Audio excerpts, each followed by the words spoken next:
او دلته هم د ترغیب دپاره ویمه همدغه شان پروګرام او د یو ماشوم لکه نن چې د حمید الله قاري صاحب ختم او په هغه ختم په دوران کې مخې ته یو سپین ږیری ناست دی او د پروګرام د سټارټ نه واخله او د پروګرام د اختتامه پورې دی مسلسل جاړي او چې چا ورته کتل چا به یو سوچ کاو چا به بل سوچ کاو او زما خپل سوچ دا و چې کیدی شي نږدې څه فوټګي به شوي دی به هغه نشي برداشت کولی او د پروګرام نه پاسېدل دا به ورته مناسب نه ښکاري نو ځکه به دی جاړي او چې کله پروګرام ختم شو هغه سپین ږیری هم په نظر رانغی او د څه نیمه ګنټه بعد هغه بیا ښکاره شو او د ملګرو سره سلام کاو چې کله ما له راورسېد او ما هغه د یو بل سره سلام کاو زه به یو بل سره یو بل لمغاړه ورکړه او د هغې د سینې دننه چې دا کوم غریب دی او کومه جړا ده او دننه د ده دا سینه یعنې دا په کوم حرکت کې ده نو هغه زما بدن او زما د سینې محسوسوله او ډېر ټیمې زه نیولې ما نیولې زه حیران وم چې آخر څه وجه ده چې دا سړی ټول پروګرام کې هم جړل او د پروګرام نه نیمه ګنټه بعد هم د ده حوصله نه ټیک کېږي او چې کله ده زه پرېښودمه د ده سترګو نه اوښکې دا مسلسل روانه وي او داسې یو 10-15 منټه کې کنټرول د دې وکړو چې زه څه خبرې وکړم خپلې اوښکې وچې کړې خپله مرۍ هغې ازاده کړه او بیا هغه خبرې شروع کړې او هغې دا ویل او ما ته یې ویل چې ستا به خیال دا و چې دا سپین ږیری اخر په ده څه چل شوی دی چې دا د پروګرام د آغاز نه تر اخره پورې جاړي نو ما واقعي دا سوال زما په ذهن کې هم دی دا ته چې د کومې خبرې تپوس کې نو دا چې ته چا هم لیدلی دا سوال د هغې په ذهن کې دی بهرحال زه هم درخواست کومه چې تا دا دومره زیات جړل ولې زه درخواست کومه ته د دې وضاحت وکړه چې ستا د مرۍ د خبرو دپاره او ستا د ژبه د څه ویلو دپاره ولې نه جاري کېږي نو هغې سپین ږیري وویله چې په ما ډېر غمونه هم راغلي او په ما باندې زما په دې کور کې ویل ډېر بچي مې دي نوسې مې هم ډېر دي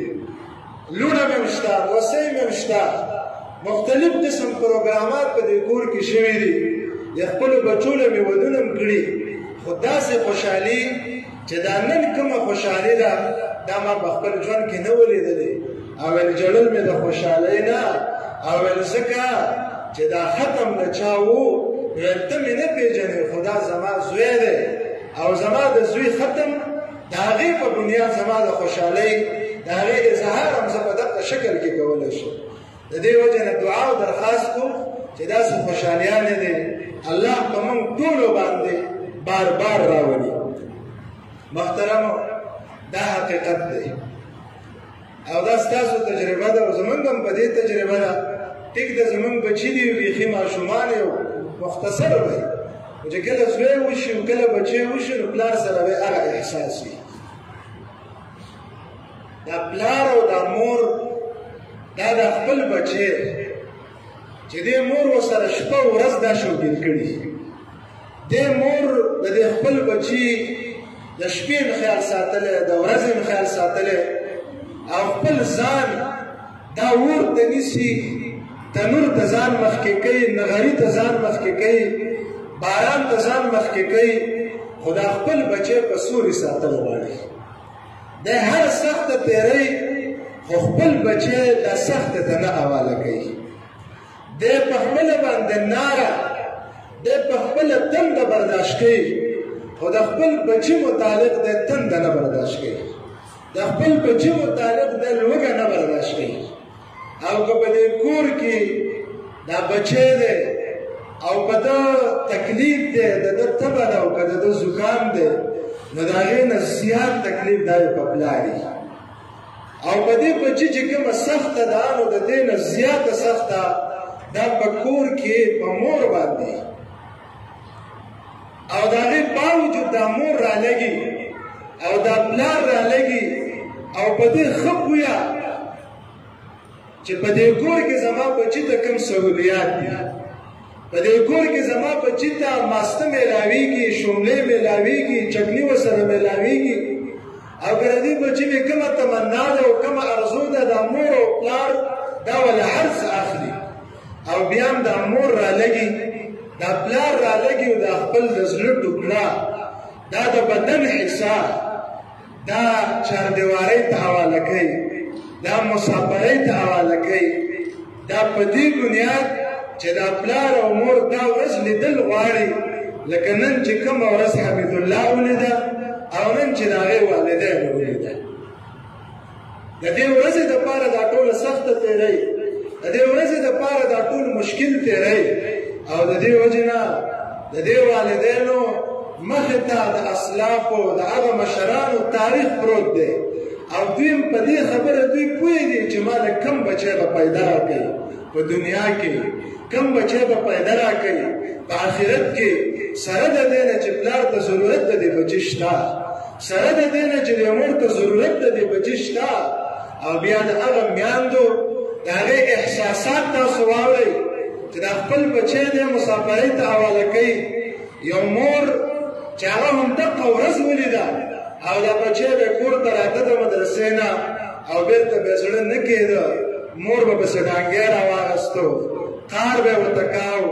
مور به ترې خفه کېده بچی به ډېر قار و چې زه د دې مور ولې بدي شم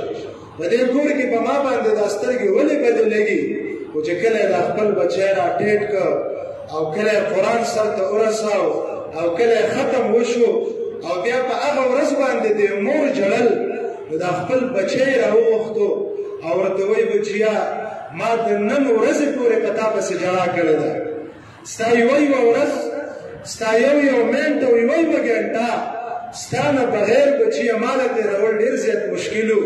او چې ته به مدرسې ته تلې ستا احساس خو دا و چې زه د مور بدې شمه خو بچیه زما بدې نه شوې ستا نه ما څه جوړول غوښته ما خپله ذمهداري ادا کوله د قیامت په ورځ ستا متعلق رانه تپوس کېده دا سوچ راباندې غالب و او بچیه چې کله به ته ما مدرسې ته ولېږلې تر د راروانې هفتې پورې یا د دویمې هفتې ستا د راتګه پورې ما له ډوډۍ ګورې مزه نه ده راکړې ستا نه بغیر ما له اوبو څښلو مزه نه ده راکړې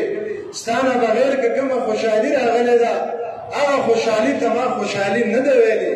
او مسلسل مې ژړا کړې او بچیې ویل نن هم ژاړم خو نن زما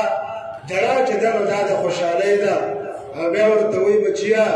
ته د دې نه احساس او د دې نه ته اندازه ولګوه چې کله به ته لاړې جمعرات نه به رالې او تا به په شاپر او په ګوتۍ کې ځان سره خیرنې جامې راوړې نو دا جامې به ما په دې کور کې میخ ته او ستنې ته واچولې او ما به تر راروان ستا د نورو کپړو د راوړلو پورې ستا د خیرنې کپړې مینځلې او که زه به داسې تلم بچیه نو ستا د خیرنې کپړې به ما خپلولې او که زه به واپس او که د ورځې سل ځل زما به په دې ستنه او په دې کپړو تېرېدل کېده نو دې کپړو باندې ما ستا مینه به ماتوله ستا چې بچي په مور باندې کوم یو بوی د بچي نه ورځي نو هغه بوی به ما محسوساو سره د دې نه بچیه راته ګرانه وه خو چې ته به جمعرات نه رالې او تا به نورې خیرنې کپړې راوړې نو ما به دا کپړې وینځلې دا به تا ځان سره ویوړې او ستا هغه خیرنې کپړې به ما بېرته دې میخ ته واچولې د دې غرض چې زه پې مینه ماتوم نو بچیه نن ستا سره دې احساس پکار دی چې تا پسې دا ټیم زما خفګانم و زما ژړام وه او ته به چې لاړې مسافري به دې کوله که چېرته په ګاونډ کې به چا غونځاخي راولېږل نو ما به چې په کور په خلکو تقسیم کړه نو بچیه تاله به د غونځاخې